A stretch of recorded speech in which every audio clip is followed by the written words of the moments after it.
Okay, first step in our cleaning restoration is to totally disassemble the gun, the bolt included. Okay, now there should be videos out there. I'm not going to sit here and you watch me pull every screw out, but take the bolt out, we're going to disassemble that. We're going to take handguard bands off, forward band and I think this thing stays on, it's not going to come off. Then there's just 2 screws, trigger guard comes out with the magazine, and we'll take the butt plate off and get everything cleaned. And I'll get to that point there. Like I said, there's no use in me going on. I'll just basically show you some of the restoration techniques and how I clean this out. Okay? Is more what this is about, more than an assembly disassembly video. Okay, disassembling a Carcano is not a complex task. It's pretty simple. There's the butt plate, trigger guard, everything's filthy. Now you should, because look at the underside of this barrel and all this crud on there. Okay, dirt, dust, crud, rust.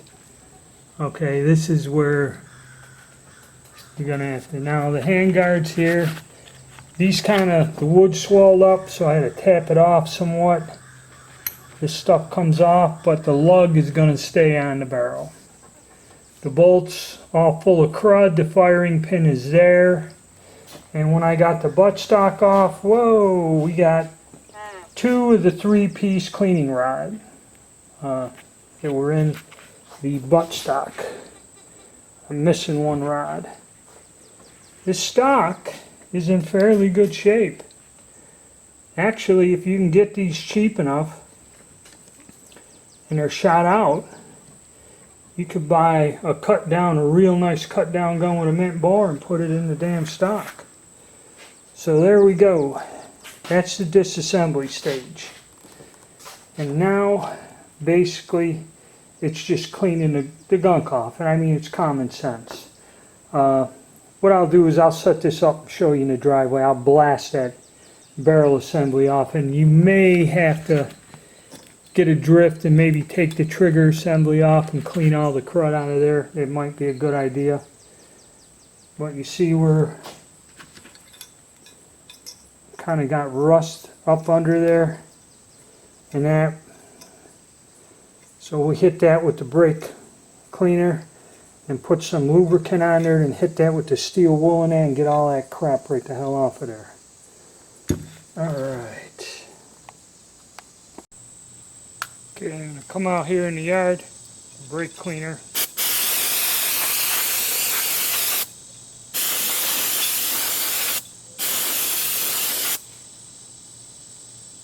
You know, it loosens it up, loosens the oil up that's holding all this stuff on there.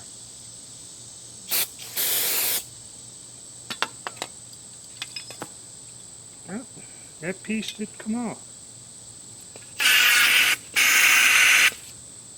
Flush that bore inside of the receiver.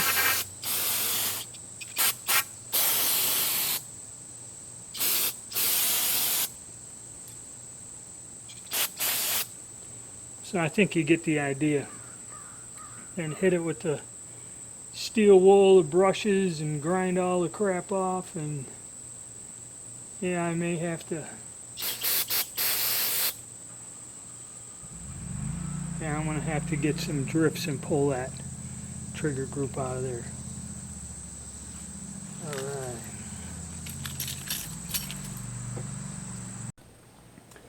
Well, after a couple hours worth of work on the metal, we can see it did not come out that bad. Okay, this thing cleaned up fairly well. There's bluing underneath it where it wasn't wore off. Okay, all the rust is gone. These guns are complete.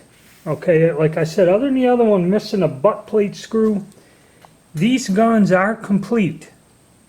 Okay, the only thing is the $1,000,000 question. Yeah, after I did scrape out this bore, even though it did pass the bullet test, it looks pitted and gnarly, and so So the only last recourse where I can make a final judgment is I got to go fire a few rounds down there and see what happens.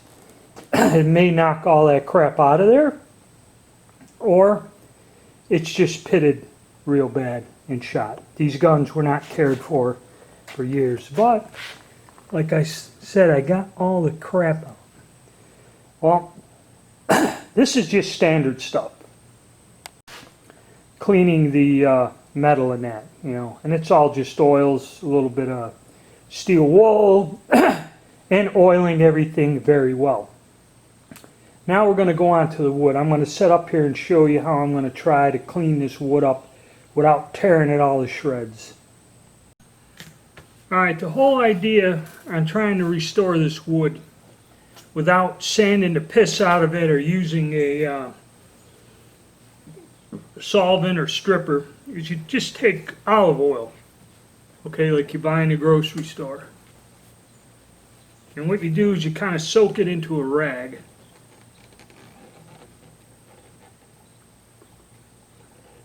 And that's a white, I think my wife told me it has to be cotton, white cotton cloth.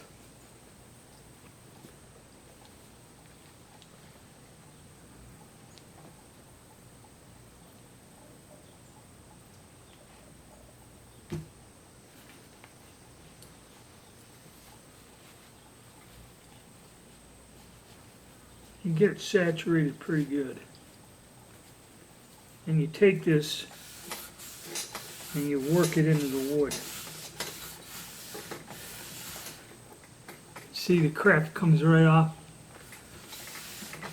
Basically, you're using a natural oil,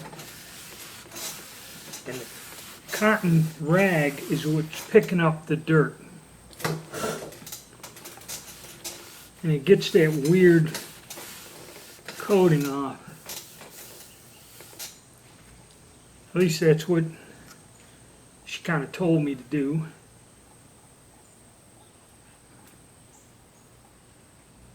Some more in there. And the wood's kind of drawing that oil up too.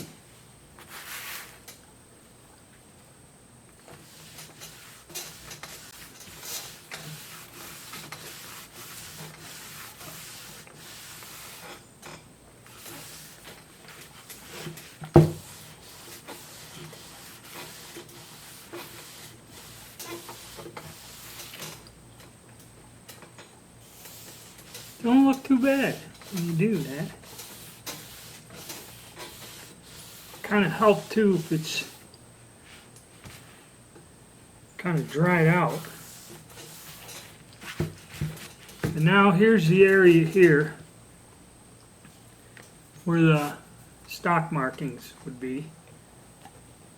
I'm going to put me a liberal amount of this on there.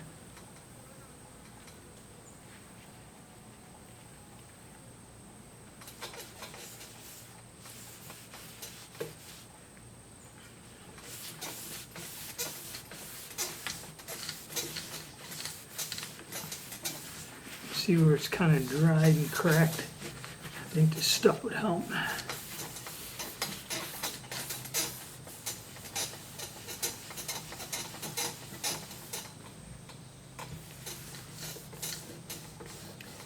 And this got pretty battered up in the area where the stock markings would be.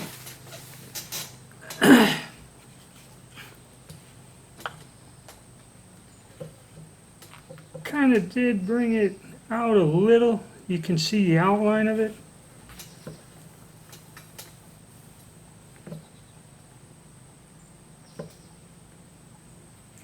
.735.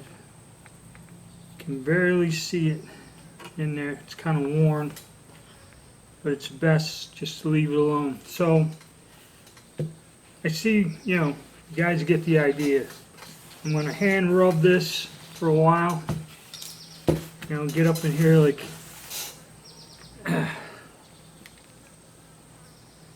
get me a cleaner spot on here.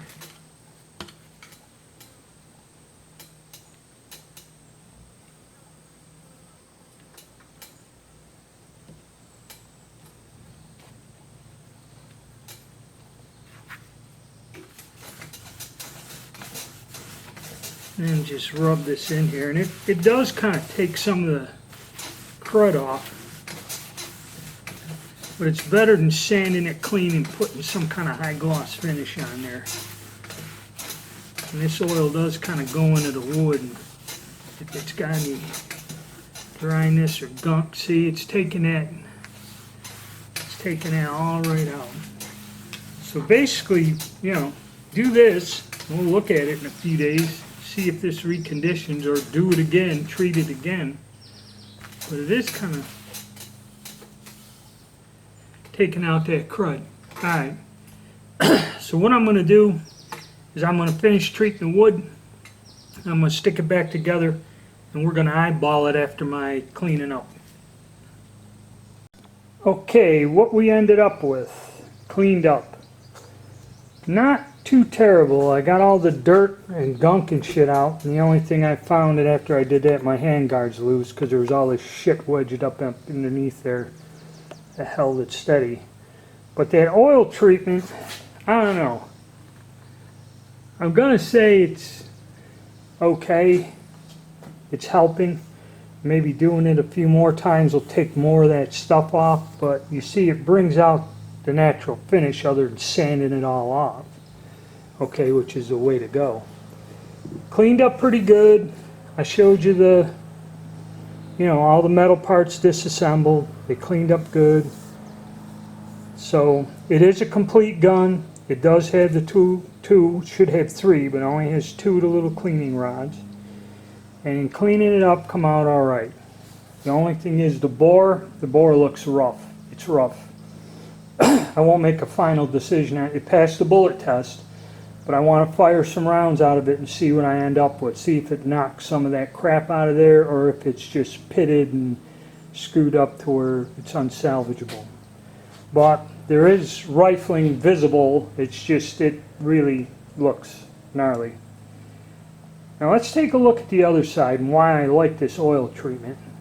Hopefully the light's good, but you see the stock looks good, and down in there, I don't know if the camera will pick it up, but where it says caliber, you can start to see the engraving. I don't know if the camera will pick it up, but I can see it visibly, and that's why I went with the oil. I think if I keep treating it and clean this gunk off little by little, over time it'll come out to where I can actually visually see it better. You can see how you can see a couple of the letters now where they weren't visible when I got this. So the stock, rubbing it with the olive oil is the way to go. Don't sand it, don't strip it, don't put some kind of stripper or chemical on it, just use that olive oil. And yes, when I got the handguard off, this handguard's cracked pretty good through there also.